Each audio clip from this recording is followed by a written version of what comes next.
Hello friends, welcome to our YouTube channel scjob.in। আজকের ভিডিওতে আমি কথা বলবো Kalyani university BA third semester political science minor NEP long question suggestion 2025-2026 নিয়ে। তো দেখো, তোমাদের মধ্যে যাদের থার্ড সেমিস্টারে পলিটিক্যাল সায়েন্স মাইনর পেপারটি রয়েছে, এই ভিডিওটি তাদের জন্য খুবই হেল্পফুল হতে চলেছে। তাই ভিডিওটি স্কিপ না করে শেষ পর্যন্ত দেখতে থাকো, আশা করছি তোমরা খুবই উপকৃত হবে। তো চলো এবার third semester political science minor পেপারের সিলেবাসটি দেখিয়ে দিই। সিলেবাসের হেডলাইনে দেখো, Indian foreign policy in a globalising world, syllabus 2026, unit 1, unit 2, এরপরে ইউনিট 3, ইউনিট 4 এবং ইউনিট 5।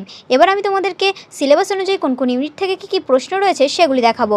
দেখো, ইউনিট 1 ভারতের পররাষ্ট্রনীতি। প্রথম প্রশ্ন রয়েছে, ভারতের পররাষ্ট্রনীতি বা বিদেশ নীতির মূল লক্ষ্যগুলি আলোচনা করো, অথবা সাম্প্রতিক গতি প্রকৃতির উল্লেখ সহ ভারতের বিদেশ নীতির বৈশিষ্ট্যসমূহ আলোচনা করো, অথবা ভারতের পররাষ্ট্রনীতির মূল নির্ধারকগুলি আলোচনা করো, অথবা ভারতের পররাষ্ট্রনীতির বৈশিষ্ট্যগুলি আলোচনা করো।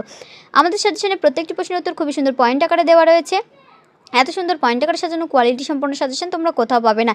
এই সাজেশনের সম্পূর্ণ ভিডিওটি অলরেডি আমাদের ইউটিউব চ্যানেলে আপলোড করা রয়েছে। তোমরা যারা সম্পূর্ণ ভিডিওটি দেখতে চাও তারা আমাদের চ্যানেলটি ভিজিট করে দেখে নিতে পারো। তোমাদের সুবিধার্থে এই ভিডিওর নিচে সম্পূর্ণ ভিডিওর লিঙ্কটি দেওয়া থাকছে, তোমরা সেই লিঙ্কে ক্লিক করে সম্পূর্ণ ভিডিওটি দেখে নিতে পারো। তোমরা যদি আমাদের কাছ থেকে সাজেশন পিডিএফ কপিটি বাই করতে চাও তাহলে তোমাদেরকে 99 টাকা পেমেন্ট করতে হবে, আমাদের হোয়াটসঅ্যাপ নাম্বারে হোয়াটসঅ্যাপ করতে হবে।